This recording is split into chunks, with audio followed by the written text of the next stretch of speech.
Olá, quarto ano, tudo bem com vocês? Então, hoje nós chegamos ao fim da nossa temporada, né? Nossa maratona de revisões para as sondagens, né? Hoje vocês irão fazer a sondagem de geografia, né? Que é a última do nosso cronograma, né? Por enquanto, né? Depois vocês farão outras atividades, outras avaliaçõezinhas, né? Não sei se por aqui ainda, né? De forma remota, assim, à distância, ou presencial, né? Esperamos que seja presencial logo, né? Então, vejam, hoje eu vou precisar que vocês peguem um livro, tá bom? Porque como a gente trabalha muito imagem, mapa, então, às vezes eu vou comentar alguma coisa aqui que eu preciso que vocês visualizem a imagem, tá bom? Então, pausa o vídeo, vai lá, busca o livro e, ó, aperta o play novamente pra gente começar. Vou dar um tempinho, hein? E aí, voltou? Já apertou o play? Vamos lá? Vamos continuar? Vamos começar, na verdade, né? Então, nós estudamos lá no iniciozinho do livro, lá pela página 10 e 11, imagens e mapas. E nós estudamos que nós podemos observar as imagens de três maneiras. Observar figuras, objetos, de três maneiras. Nós temos a visão frontal, que é a de frente, essa que vocês estão tendo aqui, né? Comigo, de frente. É de frente ou frontal. Nós temos a oblíqua, que é como se a gente estivesse olhando na diagonal, assim, meio de lado. E nós temos a visão vertical, como se estivesse em pé, de cima para baixo, certo? Vou dar alguns exemplos. Vocês sabem, né, que a tia gosta de dar exemplos. Eu acho que exemplo é bom, né? Que facilita a compreensão, né? Vamos dizer que a tia Pri, muito chique, só que não, né? Mora num apartamento de frente para a praia. Vejam, e lá na varanda do meu apartamento, chique, maravilhoso, eu estou observando o mar. Vejam, eu moro, deixa eu ver, no quarto andar. Então, da varanda do meu apartamento, observando o mar, e a moto passou rápido, viu? Moço, devagar. Ó, outro. Vamos lá. Então, eu olhando da varanda do meu apartamento para o mar, eu tenho uma visão oblíqua, certo? Eu vejo de cima para baixo, mas não na maneira vertical, meio de lado, assim. A visão é assim, oblíqua, certo? Mas aí, eu olhando da minha varanda, eu vejo que lá embaixo tem alguns carros estacionados. E aí eu inclino bem a cabeça para olhar. E eu vejo apenas o teto, o capô do carro. Então, eu estou tendo uma visão vertical. Eu estou vendo de cima para baixo, vertical. Aí eu resolvi descer e dar uma voltinha na praia. Aí eu me sento na areia e começo a admirar o mar. Lindo, maravilhoso, com águas cristalinas, né? E essa visão que eu tenho do mar agora não é mais oblíqua. Agora ela é de frente, ela é frontal, certo? Quer ver outro exemplo também de uma imagem vertical? Fui dar uma voltinha de helicóptero, mas como eu gosto muito do mar, pedi para o piloto para sobrevoar o mar. E coloquei a minha cabecinha assim e olhei o mar. De cima para baixo, tive uma visão vertical. Vejam, então entenderam a diferença? Então, visão de frente, a visão oblíqua, ela é inclinada, e nós temos a visão vertical, de cima para baixo, certo? É dessa maneira que nós podemos observar as imagens, né? Objetos, certo? Lembraram? Então, vejam lá, vocês observem aí na página 11, que vem explicando direitinho sobre os tipos de visão. A partir dessa visão, desses três tipos de visão, nós podemos fazer a representação das imagens. E elas também são de três tipos. Nós temos a direta, a indireta e a imaginária. Vamos lá retomar ao exemplo da praia. Estava eu lá na praia, né, e vi algumas paisagens, algum tipo de vegetação, uma conchinha, e eu resolvi fazer a representação dessa imagem, até mesmo do mar, das ondas do mar. Então, eu estou fazendo uma representação direta, porque eu estou vendo ali a imagem e estou representando através de um desenho, certo? Mas aí eu fiz essa minha representação direta, mas resolvi registrar de outra maneira. Eu peguei o meu celular e bati uma fotografia. Chegando em casa, eu peguei essa fotografia, né? E fiz um outro desenho. Agora é uma representação indireta, porque eu fiz uma representação a partir de uma imagem já feita, já registrada. Vou dar outro exemplo de representação indireta. Quando a gente vê um quadro e a gente faz a releitura do quadro, faz um novo desenho em cima daquele, né, a partir daquela imagem. Então, é uma representação indireta, certo? E tem a imaginária, que nós vamos representar algo pela nossa imaginação. Pode ser um lugar, de um local, por exemplo, de um objeto que existe, mas que a gente não conhece, que a gente pode até ter informações, mas a gente só imagina como seja. Ou, assim, simplesmente criar, né? Lembra que vocês fizeram uma atividade sobre isso, que vocês criaram, né? Que vocês teriam que escolher, né? Qual era o tipo de representação, né? E muitos escolheram a imaginária e fizeram desenhos belíssimos, né? Então, vocês podem imaginar um local, um objeto, alguma coisa, e fazer essa representação, ou podem representar algo que já existe, mas que vocês não conhecem, que vocês nunca tiveram contato. Então, são esses 3 tipos de representação. A direta, que é aquela primeira que você faz, ó, eu estou observando o meu pincel e vou fazer o desenho do meu pincel, ok? A partir desse meu desenho aqui, pode chegar um colega e fazer um outro desenho, uma outra representação a partir do desenho que eu já fiz primeiro, desse desenho aqui. Ela é chamada de indireta, porque já existe uma representação feita daquele objeto. E a imaginária, que alguém vai falar assim, olha, tia, você sabia que tem um pincel que ele tem 3 pontas? Assim, 2 para um lado, uma para baixo. Eu nunca vi esse pincel, não sei nem como é que funciona. Bom, deixa eu imaginar como é que vai ser esse pincel aqui. E vou lá e faço o registro, né? Faço o desenho desse pincel. Então, eu vou chamar essa de uma representação imaginária, certo? Espero que deu para entender com esses meus exemplos. Será que refrescou a memória? E como é que nós chegamos até a representação de um mapa, né? A criação de um mapa. Vejam, nós temos aí já a visão de frente, vertical, oblíqua, nós temos a representação direta, indireta e imaginária, né? E os mapas, ó, vejam lá na página 20, falando sobre os tipos de representações também, algumas técnicas utilizadas para fazer algumas representações. Então, como é que pode ser feita a representação de uma parte de um município, de uma parte de um bairro, ou até mesmo de um país, né? Como é que é feito isso?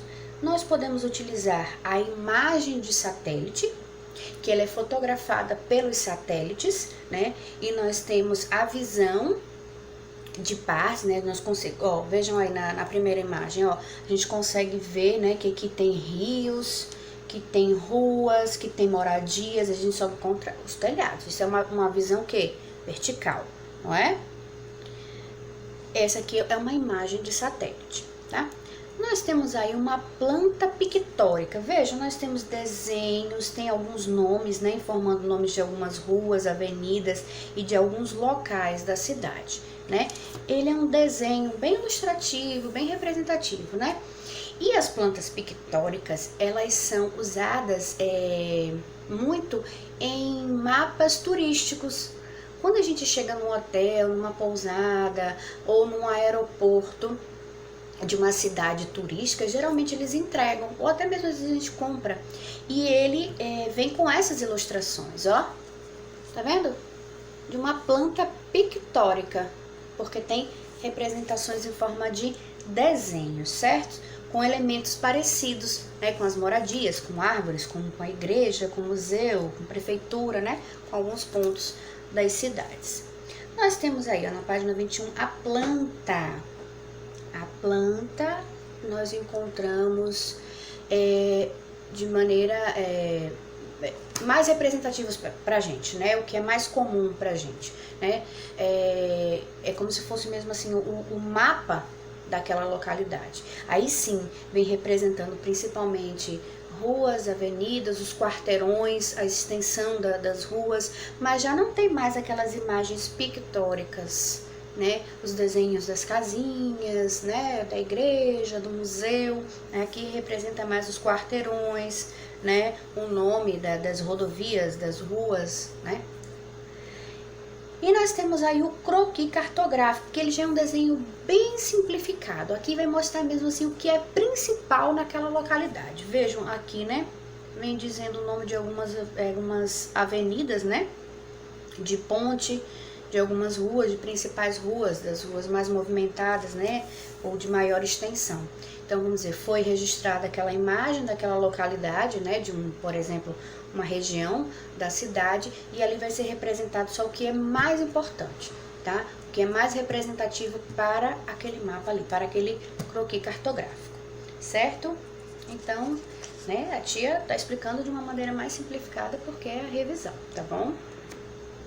Há poucos instantes eu mostrei aí, né, a imagem de satélite, né, e informei que algumas imagens, né, elas ajudam, né, na construção, na formulação dos mapas, né, e das plantas. Mas de que maneira é feito isso? Como é capturada essas imagens? Vejam, elas são capturadas pelos satélites, né, elas podem ser capturadas também por aviões e pelos VANT. Lembra que eu falei?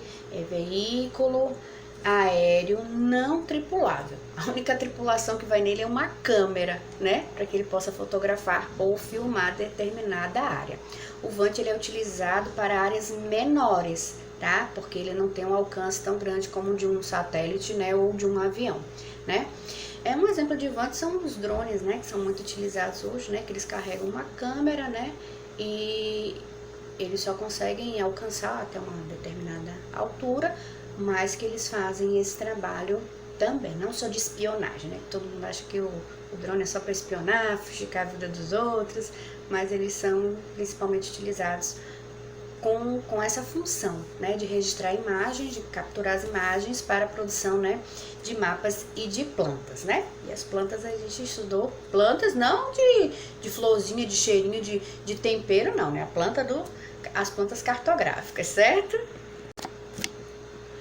E a partir de um mapa pronto, né? Nós fomos lá, vimos os tipos de imagem, os tipos de planta, de croquis, como é capturada essa imagem para a construção de um mapa, né? Mas e agora? Como é que nós fazemos para entender o mapa, né? Para fazer a interpretação do que contém aquele mapa. Então, nós precisamos entender a linguagem do mapa. E tem dois elementos que nos ajudam muito, que é a legenda e o alfabeto cartográfico. É através da legenda do alfabeto cartográfico que nós vamos poder identificar os elementos que contém no mapa, certo? Os elementos cartográficos, eles são 3. É o ponto, a linha e a área. E o que eles representam? Veja, vamos ver na página 29, ó. Vem mostrando aí o mapa, né, da metropolitana de São Paulo e Rio de Janeiro. E aí tem os pontinhos, tem umas linhas, tem cores, né? Então, vejam. As linhas, o que elas representam? Elas vão representar a divisão territorial entre municípios, ou pode ser entre estados ou entre países. Vão mostrar o contorno, a divisão entre o território e o oceano, né, da linha litorânea. E elas vão representar rodovias, que são as estradas, né, rios, certo? Então, nesse mapa aqui, ó, as linhas, elas estão indicando as estradas, limite de estado e o contorno do litoral. Veja, nós temos as linhas vermelhas, linhas pretas e linhas azuis, tá?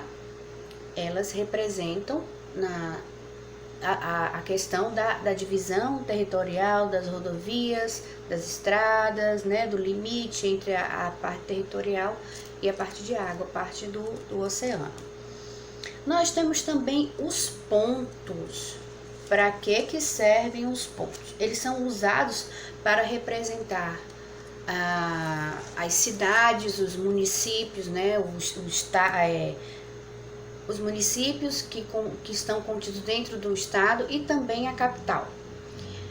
O pontinho para a capital, ele é diferenciado. Um pontinho simples, que pode ser na cor vermelha, azul, ele vai indicar as cidades. Aí vamos supor, tem lá um exemplo de um mapa de um estado. Os pontinhos simples, com contorninho simples, ele indica só as cidades. Por exemplo, assim, ó, redondinho. Certo? Todo preenchidinho. Se ele tiver um círculozinho em volta, ali é porque ele está representando a capital, tá? E pode ser também um quadradinho com um contorninho em volta. Em alguns mapas nós vamos encontrar assim, tá? A capital, um quadradinho com um contorninho, ou uma bolinha com um círculozinho em volta, certo? Então, os pontos eles vão representar as cidades e as capitais de estado. A área é a parte territorial e ela vai ser representada por cores, certo? Vejam aqui, ó, na página 30, tá mostrando aí uma parte do mapa e tem 3 cores. Cada cor está representando uma parte de um estado. Tem aí Minas Gerais, São Paulo e Rio de Janeiro. Ela pode representar também uma parte, por exemplo, dentro do estado da área industrial, ou dentro de um município, ou dentro de um estado. Ela pode representar a vegetação predominante daquele estado ou daquela região, certo? Então, são 3 os elementos: linha, ponto e área, certo? Então, eles são muito importantes dentro do mapa para que a gente possa compreender o mapa, ok? Nós estudamos também sobre a orientação geográfica. Vejam, se vocês não tiverem o auxílio de um mapa, né, de uma indicação, e vocês estão indo para um lugar que vocês não conhecem, que vocês nunca foram. Se vocês não tiverem uma coordenada, né, se não tiver um ponto de referência, provavelmente vocês vão se perder, não é verdade? Então, as orientações elas servem para isso, para nos guiar, para nos orientar, né? Então, as noções básicas são esquerda, direita, frente e trás, né? Esse é o primeiro passo para as orientações geográficas, né? Lembra que vocês fizeram a atividade da página 40, né? Cruzar a perna esquerda, dobrar a perna direita, né? Teve uma atividade bem interessante na página 41, que tem um prédio, né? E que ele foi todo dividido em quadrantes, né? E aqui vão dando as orientações. Ao lado esquerdo, na rua 50, acima do andar da padaria, né? Vamos supor. Então, tem as orientações, então vão nos guiando, né? Bem interessante essa atividade, né? Foi bem legal, bem colorida, uma atividade bem colorida, né? E aí, como eu falei, precisam de pontos de referência. Vamos lá para a página 42, que fala sobre os pontos de referência. Então, como eu disse, pontos de referência são as orientações geográficas. Um orientador muito importante, um ponto de referência assim, muito importante é o Sol. O Sol, ele ajuda muito nessa questão da orientação geográfica, certo? Mas existem outros aparelhos, outros equipamentos que nos ajudam, né? Que nós temos a bússola, que na bússola nós vamos encontrar os pontos norte, sul, leste e oeste. E nós temos também o GPS, né? Que é o Sistema Posicional Global, que nós encontramos hoje em todos os celulares, né? Todos os smartphones, né? E as pessoas utilizam muito nas viagens, né? Conectam, né? O seu smartphone, né? Colocam quais são as coordenadas, os pontos de referência, por onde quer chegar, e o GPS ele vai guiando, vai dando as coordenadas, né? Mas o Sol ele é muito importante, né? Vamos dizer assim, esse daí não falha, né? Pode ter conexão com a internet, sem internet ele não vai falhar, né? A bússola ela pode cair, pode quebrar, mas o Sol não, ele sempre vai estar ali. Então, é um dos primeiros pontos, assim, o primeiro referencial que a gente precisa aprender é como podemos nos orientar apenas observando a posição do Sol. Veja, então nós temos os pontos cardeais, são chamados de pontos cardeais. Norte, sul, leste, oeste. Mas, tia, como é que eu vou saber onde é o norte, onde é o sul, onde é o leste, onde é o oeste? Observando o Sol. Durante a manhã, todas as manhãs, que chova, que faça sol, que tenha internet, que não tenha, o Sol ele sempre nasce a leste, certo? O Sol nascente é a leste. Então, por exemplo, como é que eu vou conseguir me orientar? Como é que eu vou saber aonde está localizado o leste? Observo onde o Sol nasceu, em que direção o Sol nasceu. Então, eu vou apontar o meu braço direito para leste. Tá vendo meu braço direito? A leste. O lado contrário, que eu vou estar de braços abertos, o lado contrário, o meu braço esquerdo, ele estará sempre apontando para o oeste. Então, o Sol ele nasce a leste e se põe a oeste. Certo? Tia, mas e agora? Agora já é tarde, já não é mais manhã. E agora? Eu não sei onde é que foi que o Sol nasceu, onde é que o Sol está se pondo, qual é a direção do Sol. Então, ele se põe no oeste. Ele sempre, sempre, sempre nasce no leste. Nós apontamos a mãozinha direita e se põe no oeste. Apontamos a nossa mãozinha esquerda. Pronto. Sabendo onde nasce e onde se põe, já é um grande passo. A nossa frente, observe, a nossa frente estará o norte e as nossas costas, atrás, na posição contrária, estará o sul. Então, nós temos a direita, o leste, a esquerda, o oeste, a frente, o norte e atrás, o sul. Vejam, então... Foi o que eu falei, né? Que tem ou que não tem internet, GPS, bússola, não tem problema. Observou o Sol, nós vamos conseguir nos orientar. Então, como eu falei aqui, norte, sul, leste e oeste, esses são pontos cardeais. E eles são representados por um desenho, em um desenho chamado Rosa dos Ventos. Certo? Por enquanto, nós vamos estudar esses 4 pontos, norte, sul, leste e oeste, que são chamados de pontos cardeais. E eles são representados por essa figura aqui, ó, que é chamada de Rosa dos Ventos, que nós encontramos muito nos mapas, porque eles, ou em mapas, ou em algumas plantas também, porque eles vão representar a direção, né? Deixa eu ver se eu encontro aqui um mapa. Olha aqui, ó. Tem aqui na página 32, ó, tem um mapa do Brasil e aqui ao lado, ó, tem a Rosa dos Ventos, indicando que aqui é norte, sul, leste e oeste. É só vocês seguirem as coordenadas da Rosa dos Ventos. Deixa eu ver se tem mais algum outro mapa. Aqui também, na página 30, na página 31, ó, aqui está informando, ó, leste, olha aqui o mar, ó, tá vendo? O Sol sempre nasce nessa região aqui, ó. Leste, nessa direção, desculpa. Leste, oeste, norte e sul. Tá aqui a Rosa dos Ventos. Deixa eu ver se eu consigo aproximar aqui. Certo? Então, essa foi a nossa revisão.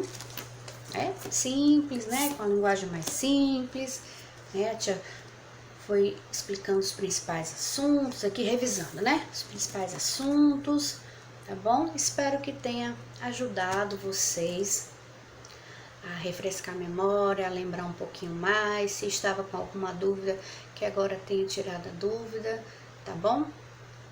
E eu tô gostando muito, viu, dos comentários de vocês, que vocês estão dizendo que tá legal, uns estão dizendo que tá fácil, outros estão dizendo que tá um pouco difícil, né? Mas é isso mesmo, a tia tá fazendo tudo com muito cuidado, com muito carinho, pensando em vocês, tá bom? Não quero prejudicar vocês de maneira nenhuma, tá? A tia tá com muito cuidado na elaboração das questões, tá? E eu tô com saudade de vocês, tá bom? Façam as atividades, né? No ritmozinho de vocês, vão fazendo as atividades, vão lendo, tá bom? E agora, quando vocês forem responder a sondagem, façam com calma, leiam com cuidado. Se não entendeu, leia mais uma vez, tá bom? Para que vocês possam ter um bom desempenho. Então, fiquem todos bem e até segunda-feira com a nossa programação normal. Tchau, gente!